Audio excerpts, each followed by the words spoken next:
What's up, assholes? You're listening and watching Metal Massacre. It's Lucian, the weirdo with a beardo, and today I got the boys from Downswing today.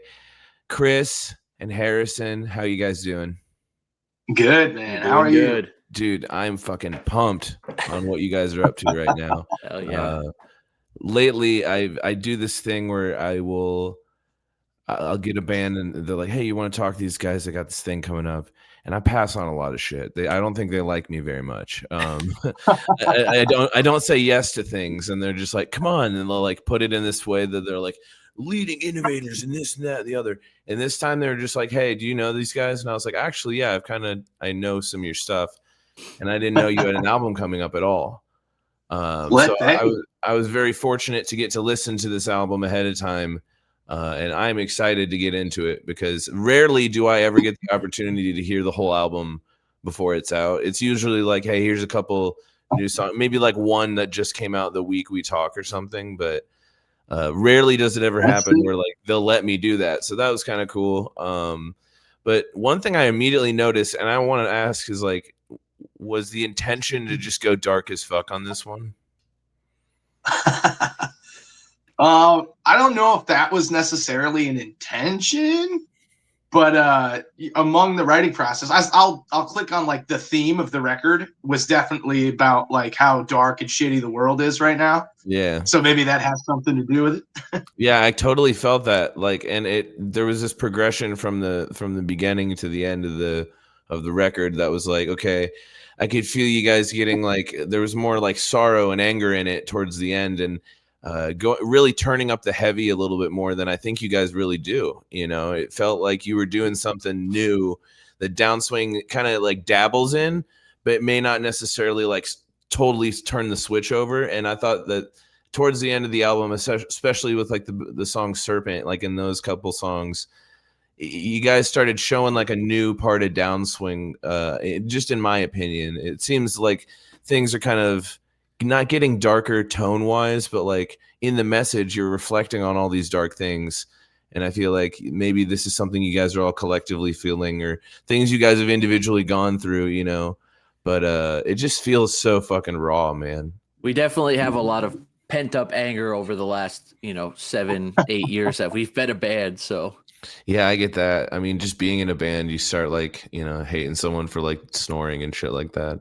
Yeah, pretty much. Oh yeah, don't get me going, bro. What the record's about.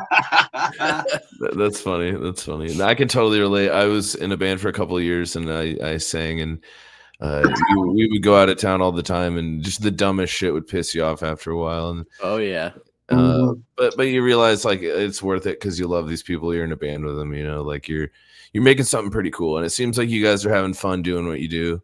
I love little tiny detail. I love on your Spotify, you have playlists for each member of the band, and I feel like that really showcases like you guys are in this together. It's not really one person driving the bus with other people just hired guns kind of thing, like. Right. I love when bands are actually like, all right, we're a democracy. We all like have ownership in this, and it's not just like one guy's idea, I guess. I don't know. It's pretty cool because I feel like if you look at those playlists, it's everyone's playlist is kind of a little different than someone else's. Yeah. It's like not necessarily it's not necessarily all like the same genre of music. I feel like we all listen to different things, and you could definitely hear that I feel in this new record. Oh yeah. Especially as I'm looking through them now, I'm just kind of perusing your shit. Just Chris, you have a Hot Dog by Limp Bizkit. Love that band. God damn it. That new song is amazing. Shout out Limp Bizkit. Hell yeah. Dude, great song. Those guys just keep they're like a fine wine. It's like they just keep getting better every time they release something, and not everything's my jam, but yeah, like Harris, I saw you had a Attack on yours. Yeah, we just did a little run with them a couple months ago, and they are the best people. I love every member of that band. Shout out Attack as well. I remember seeing that band when I was like, God, I must have been a junior in high school. Yeah.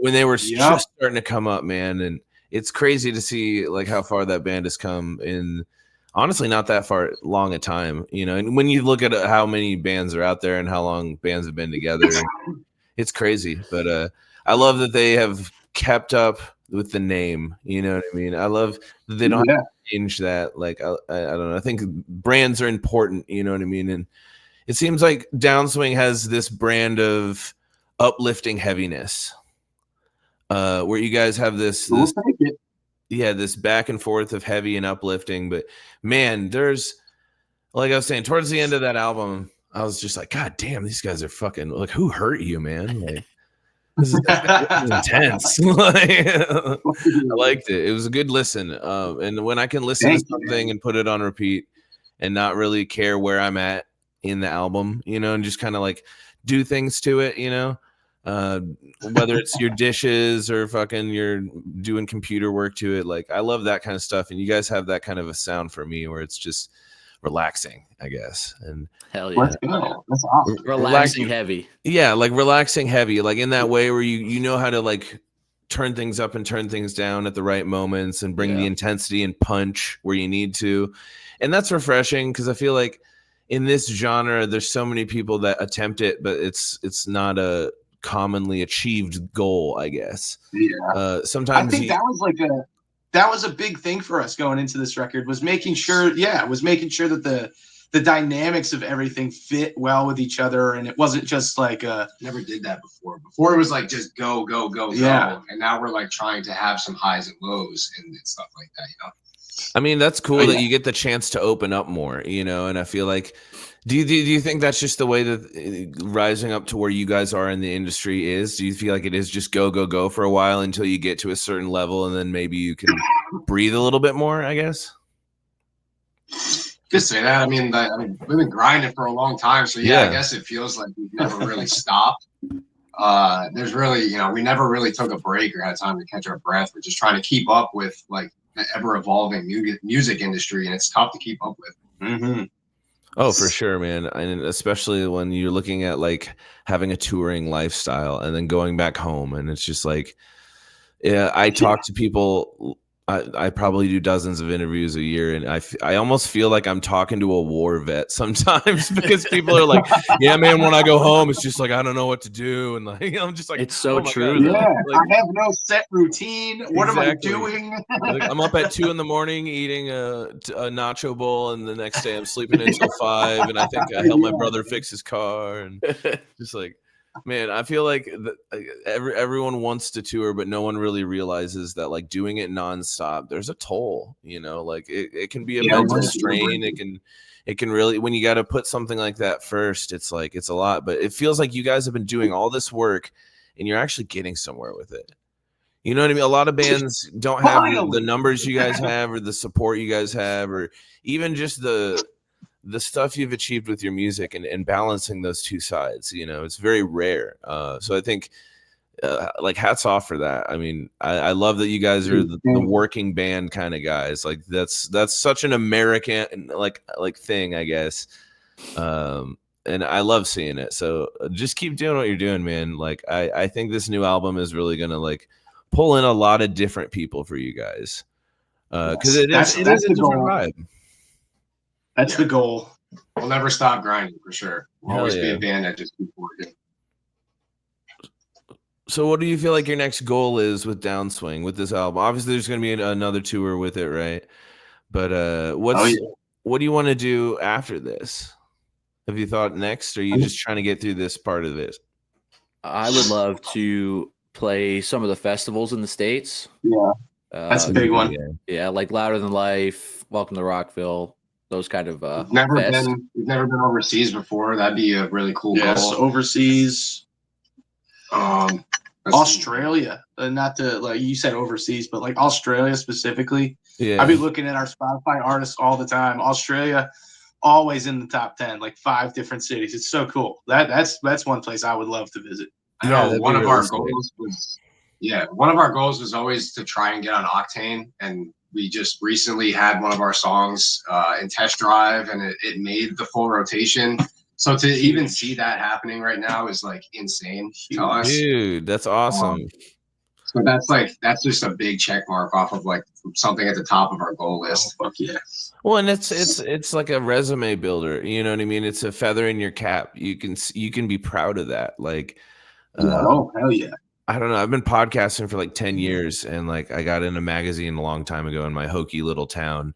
And I'm like, hey, it's not much, but it's like kind of cool. You know what I mean? So like that's my little thing I put on my like website and shit, and like whatever. Like it's fun to have those. And as you see that you put in the work, you guys have been putting in the work for a long time. It's fun to see those goals achieved, and it's just like I can't wait for you guys to go to Europe and to get to experience that, and to go to fucking Australia, bro. Like Australia is a crazy metal scene for sure. Like I have buddies down there from the Discord, and they tell me all the time, they're like, it's another world. Like it is truly the Mad Max of the music scenes. Like I also heard they have giant scorpions down there that I'm not stoked about. Yeah, everything down there tries to kill you.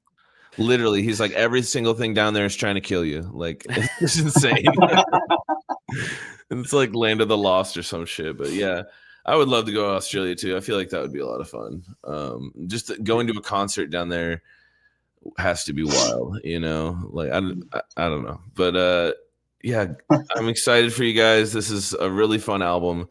I think it kind of like did one of those things where you like go, you see a boxer and they're fighting and he gets hit and then the guy just does another one. He's not expecting it, I guess. It was like one of those for me. I was like, holy fuck, like put my pants on for this. Like this is good. Hey, that's a good problem to have, man. Yeah. You guys definitely know what you're doing. You know how to bring energy. I'd love to see you live sometime. If you ever come through the middle of the country, like I'll totally. Where are you based out of? Omaha. Not to get personal. Omaha. I don't give a shit. Yeah, Omaha, Nebraska. I think we're playing Omaha. Let me check. 1 moment. Oh, you're cool. I mean, I'm not surprised. A lot of people stop here if they're going around like west, east, north to south. But if not, if you ever play Omaha, let me know. I'd love to see you guys because I feel like your energy on stage would be fucking crazy. Like we just had a Fox Lake come through. And I don't think anybody knew who they were here until they came through, and now everyone's like, "Fuck yeah!" I'm like, "Yes, they're pretty cool." I get to talk to a lot of fun people with this show and with like working with the agencies we work through, but it's rare that like I get chill people. Is that you know what I mean? Does that makes sense? Like everyone has like something going on, or like sometimes like everyone like maybe like it's not 3 dudes, maybe it's like the guy they shouldn't be putting on the interview, and you're like, all right, man, so tell me about this album, and they're like, well, we tried to do something different. I'm just like, come on, man, like give me fucking somebody throw a pie, you know what I mean? Like you get that kind of energy. So I appreciate you guys being chill, like, and I'm always like, I've been doing this for 10 years, and I still always I'm like, man, I hope I don't come off as a fucking weirdo. But that's my moniker is the weirdo with a beardo. So I guess it kind of works. We can do like a between two ferns thing if we need to, you know. I can just bag on you. Whole scripted thing. I wish I had the balls to do something like that. I just talk shit the whole time. Yeah, I wish I could. I should just turn this show into that. You know what I mean? And just start being an asshole and see if it works. And not because then they'll eventually email back to people and be like, "We'll never do this show again." You can't release this. We'll see. You weren't in on the bit, man. Yeah, we should have been in on the bit. Yeah, that's the thing. We pitch it as a bit. We do like 1 episode with you guys. No, yeah, but so it looks like you guys have a couple shows in November. You going out with Salt the Wound, Great American Ghost. That's going to be pretty fun. Oh yeah. And Wrist Meet Razor. So. How long is that? It looks like from November 14th to December 5th, right? Oh, wait. Yeah, those are the only ones that are up right now. I think it's November 6th to December 12th. Okay, cool. It's a full US. Mm-hmm. It'll be a good time for sure. I can't wait to watch Great American Ghost every night. They're gonna be awesome. Yeah, never seen them live either, but I've had fans or friends that have like seen them too. So we did one of our first East Coast tours with Great American Ghost. Geez, I don't even know. I was not in the band for that. This was before my time. Yeah. So that had to have been like 2019-ish. Nice. So it's cool to be able to go out all these years later and do it again with them. Yeah, especially with like an updated lineup and like a new fresh set, and like it's a whole new era. You know what I mean? That's pretty fun. I like that. So okay, I got enough favorite. God damn it! Sorry. Favorite song off the new album. What are we thinking? Ooh, Because I got mine. First. I know Chris's. Yeah. Favorite song for me is probably the last song, Eternal, just because of the emotional connection that it kind of has to me. I think it's not the heaviest song, but it's a pretty well-rounded song. And that's, pretty much about like where we would be in life if Downswing wasn't Downswing and we stopped grinding years ago and we're just like, yeah, all right, we tried.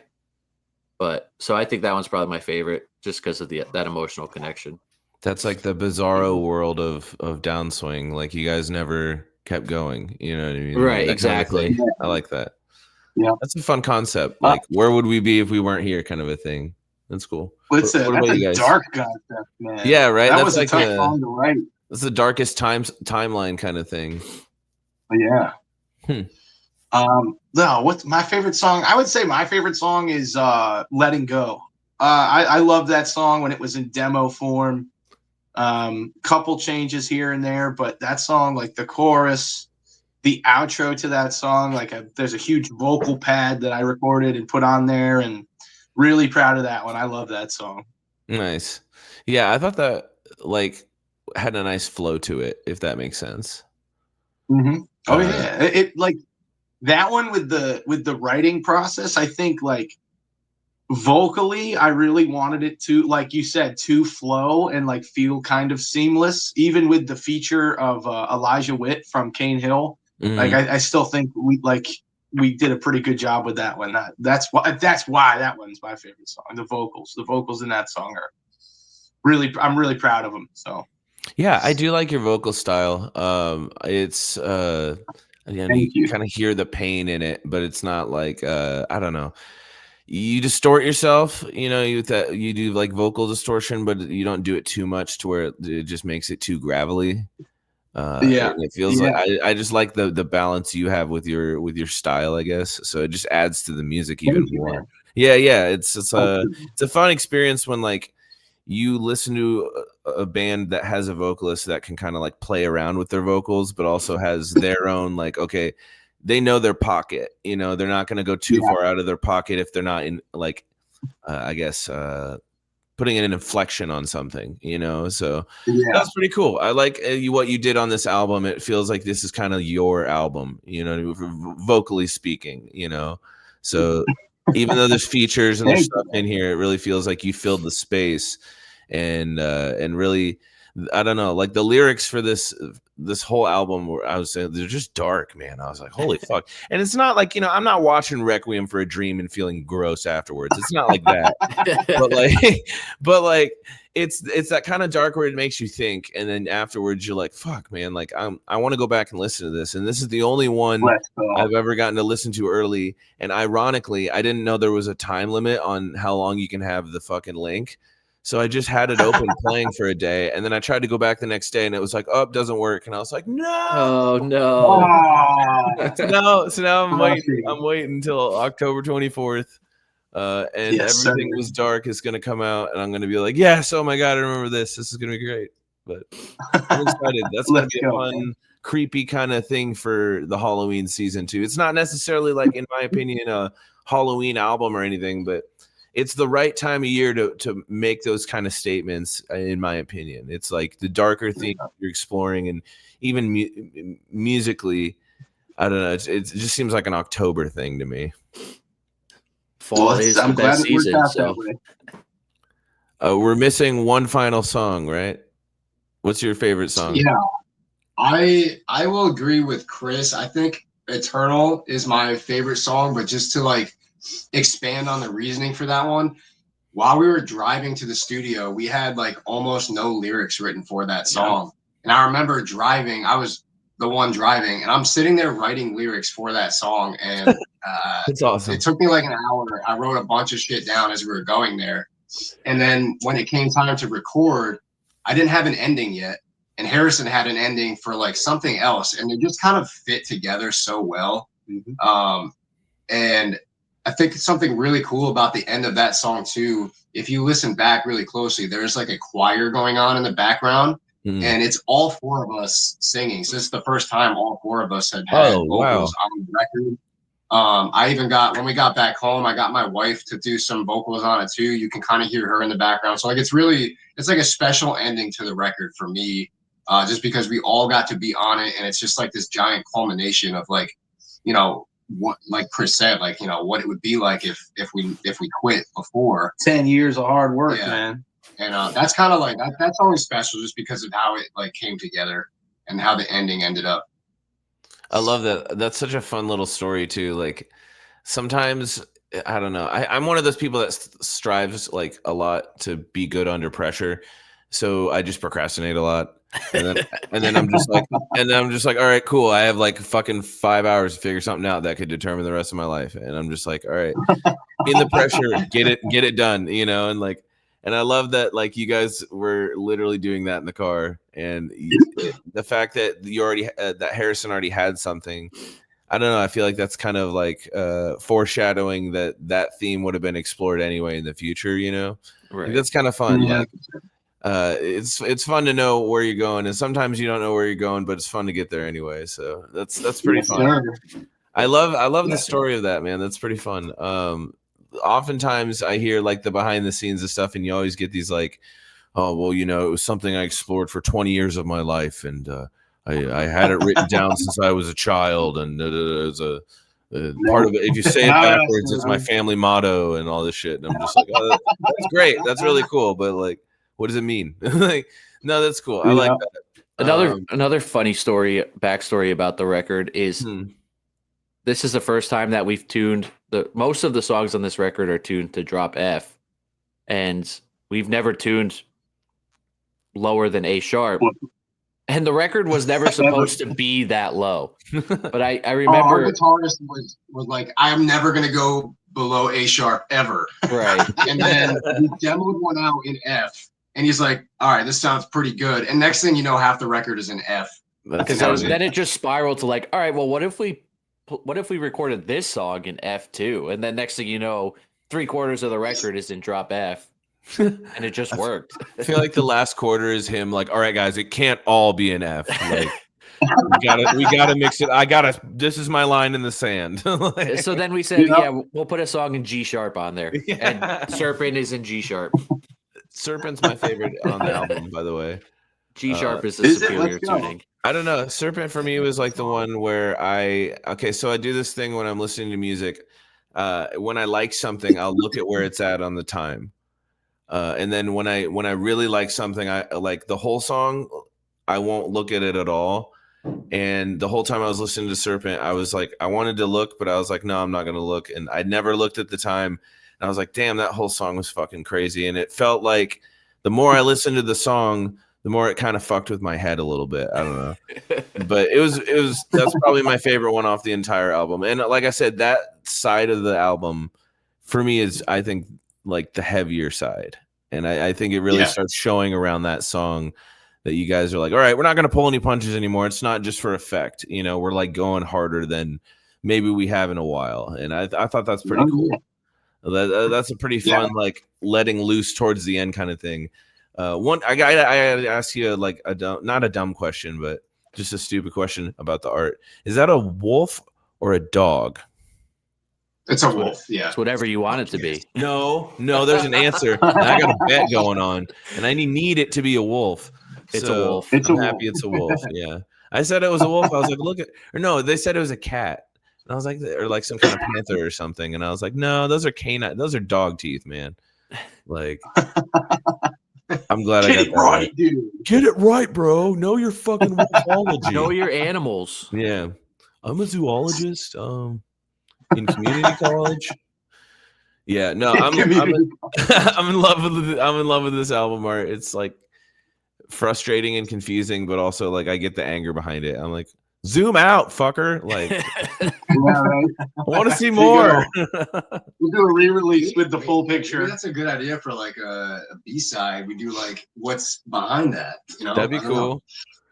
Or like you zoom out and then it's like you still don't get the whole picture. Like there's even more that's going on in the picture, and you're like, what the fuck? Like, yeah, we'll show a shoulder. Yeah, get a shoulder in there. Or like it's not a fucking wolf. It's something completely different. It just in this corner it looks like a wolf. Different animal. Yeah, that'd be fun. No, I love this. You guys are really fun guys. It's refreshing to talk to people that aren't just like, fuck, what am I supposed to say? You know what I mean? Oh yeah, wait till we have a couple drinks. Yeah, fuck. Maybe we should do this again and have a couple drinks. And yes, you know, that'd be fun. Hey, when we're in Omaha, we'll definitely be doing that. Metal Massacre After Dark. Oh, there you go. We just crushed some white cans. What are your go-to drinks here? I gotta know. Miller Lights. Oh, Bud Light, Miller Light. I like a good Malibu and Coke. I don't know. All right, nice. Dan's a Jack and Coke guy. I only do liquor when someone brings some. I don't purposely like buy liquor, but I'm more of a beer guy too. I drink like Coors Lights and stuff like that. So yeah, gotta drink the full lights. Spread here. Yeah, that'd be fun. Yeah, if you ever come through Omaha, I'll totally come, and I'll bring a case of Coors and just put it in your green room. Hell yeah. Fuck yeah, dude. For sure. Omaha is actually like we do shit like that. Like people are order them a pizza. Yeah. People are crazy. Omaha's a fun time. Write that down. We got some pretty fun venues. There's one I would play at if I was you guys called the Waiting Room. It's like the standard. That venue. Yeah, everybody kind of plays through there. And they got a shower in the green room, so you know it's like that's not, the best. Yeah, dude, that's what I'm saying. Like shower, TV, coffee machine, all that shit. You're like, oh, they got a bar. Like, let's go. Yeah. When I would do shows, like I told people I only wanted to be in a band for the green room. There are some really scary green rooms out there, though. Oh yeah, I was in one that was scary. a mop closet, and it was all like mildewy mop closet. Wow, this is great. Those are the best. It was like a punk show, and I was like, "This is actually kind of fun. I like that. This is what's going on." But yeah, have you seen the movie The Green Room? Yes, dude. Yeah, you've never seen that movie? No. Rest in peace, that actor who I forget his name. Yeah, that guy was good. And Patrick Stewart was like a fucking Nazi. Yeah, he was like the bad guy. Yeah. So like it's this punk band, and they're like playing East Coast shows. And they get this last minute, like, hey, go play this place in the woods. It's this venue that's like in the woods. And they're all right, cool. And they go play it. Done that. And they play fuck off Nazi punks, and they don't after they realize it's like a white supremacist club, and it's like all these kids and shit. And then they see these dudes kill this chick in the green room, and they're all like trying to control the situation and not let the band leave and keep them in the green room and all this shit. And it's got I forget the dude's name. He's a really that's crazy though. well-known actor, but he passed away. But yeah, it was really fucking crazy because Patrick Stewart was like scary for the first time. Wow. And I felt like they kind of really captured the whole like what it's like to tour and be like, all right, where are we getting gas money? You know what I mean? Like, yeah, where are we? Yeah, where the fuck are we, and how do we get to where we're going next, kind of a thing. But yeah, it's called The Green Room. I would totally recommend you guys ever have like a night off of tour or something, just watch that and watch it on tour. Yeah, good idea. That'd be a fun experience. It's like, oh man, that'd be fun. But yeah, thanks for your time, guys. I do really appreciate talking to you. Is there anything you need people to know by the end of this? What's the last thing you want them to take away? Go listen to the damn record. And Everything Was Dark, October 24th. Make sure you're listening to it. You don't want to miss out. Hell yeah. You guys have been listening and watching Metal Massacre. I'm Lucian, the weirdo with a beardo. Get out there and be good people.